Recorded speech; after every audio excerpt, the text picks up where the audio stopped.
I saw you on the screen, then you disappeared. Are you still interested in... Yes, Mr. Speaker, I am definitely interested in making some contribution to this very important motion. And I will start by stating that really the reason why we get into problems that such as the ones we have currently, that we are seeking to cure by way of these supplementary estimates, is because from the very outset, our budgets never balance at all. And I've kept saying time and again that it is time we chose to live within our means.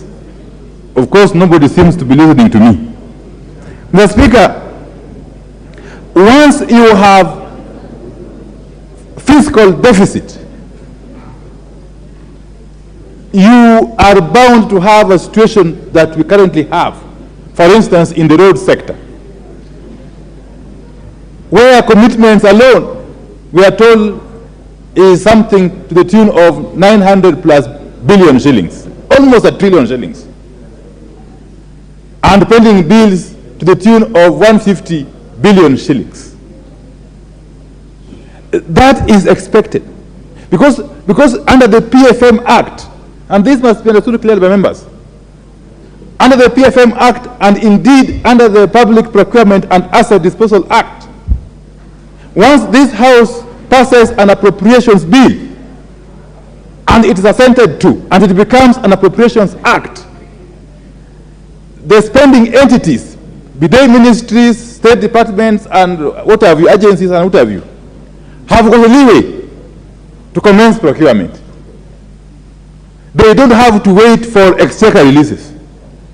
And when the Wandayi is here, can educate us on this. And that is what occasions these ballooning commitments and pending bills. And how do you cure it? In my view, the only way to cure it is to develop a budget that is realistic. A budget that you know how it is going to be financed. There are no ways about it, and it is not rocket science, Mr. Speaker.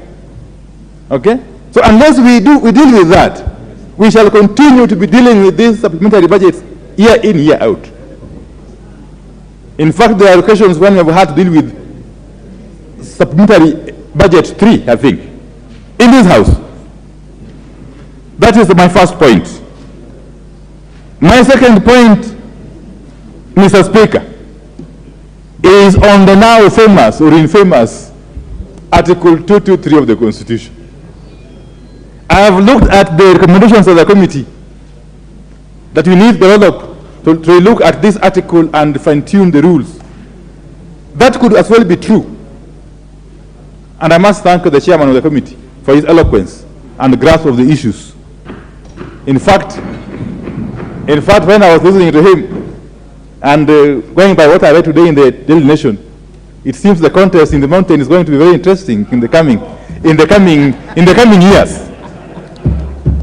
That's something I want to comment on further than that.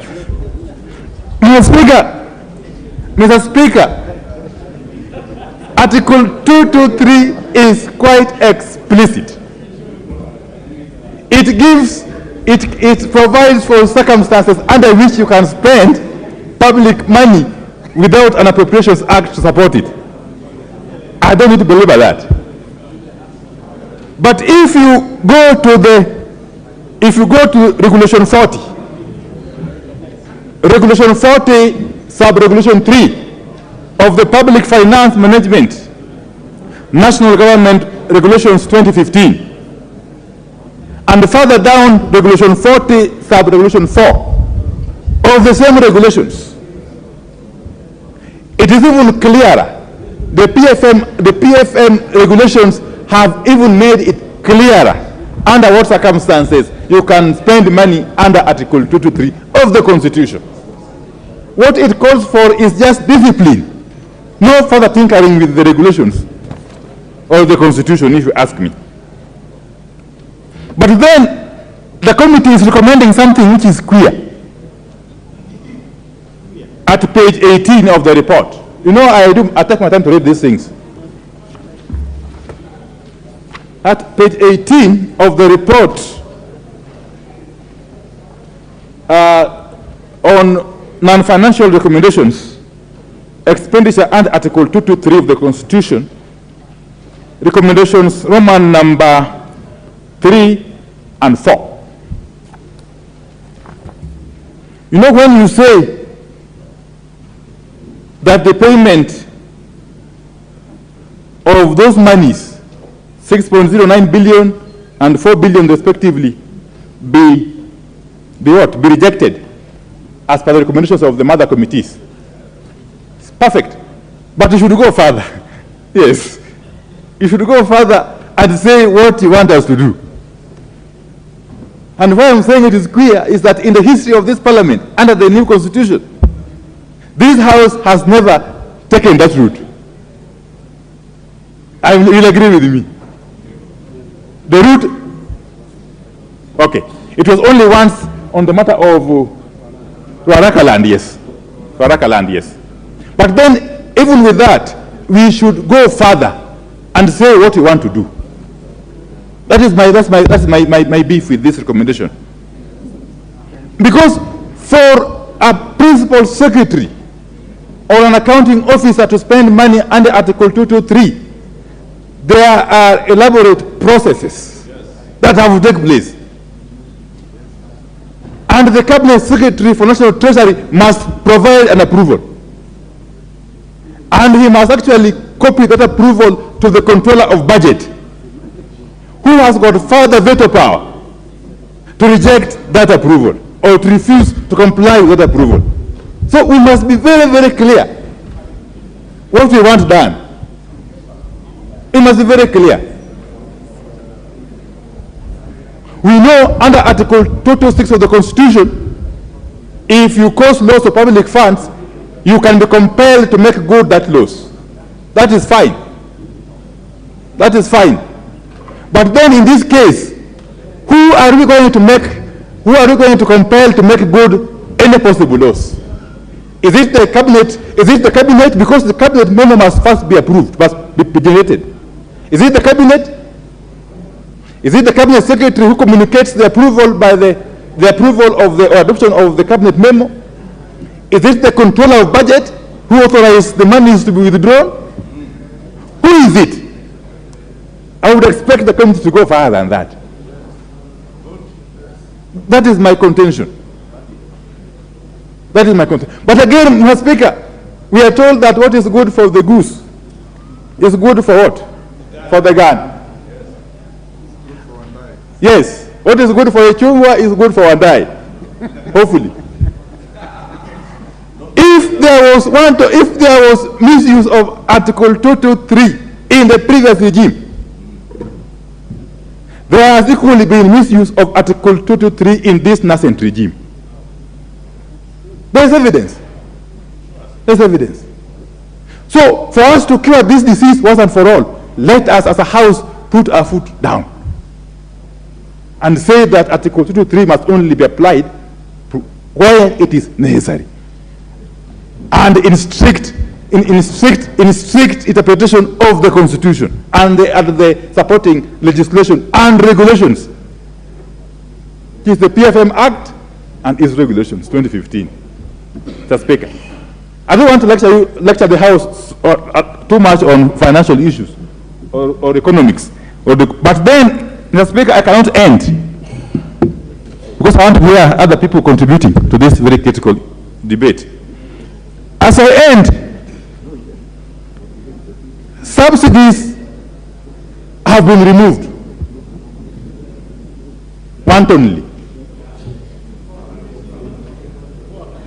But you see, as you remove subsidies, you must provide safety nets to protect the vulnerable Kenyan poor people. You don't just remove them because IMF and World Bank have compelled you to do so. We are not subjects of IMF and or World Bank. We are a sovereign state with our unique challenges And that is why we have been able to apply these subsidies to cushion the vulnerable segments of the population. If I were to be a consultant for this government, I would advise them to do something different from what they're doing. Subsidies have to be reintroduced as we look for a long-term solution. Not just pandering to the whims of IMF and World Bank, like a banana republic. Kenya is not a banana republic to be dictated to by foreign entities which have got no understanding of our circumstances and unique culture. Mr. Speaker, on the issue of education, I would have expected money to be provided to deal with the biting shortage of teachers in our schools, and also to deal with the matter of the CBC and its implementation. We need monies, more monies to recruit teachers and to train them adequately to deal with the CBC. That is not here. That is not here, Mr. Speaker. Public universities, I would have expected, because from where we sit or stand, we are totally opposed to any idea of privatizing public universities. We are also totally opposed to any idea of increasing university fees.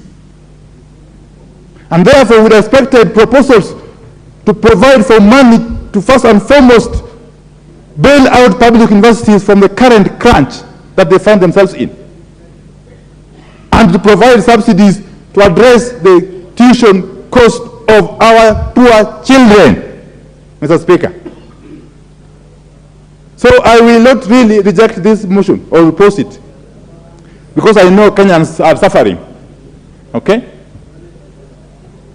But I will want in the next cycle, especially in this cycle when we're dealing with the 2023-2024 budget, that all these issues I've raised are taken into consideration, that are factored in without looking at the political affiliations.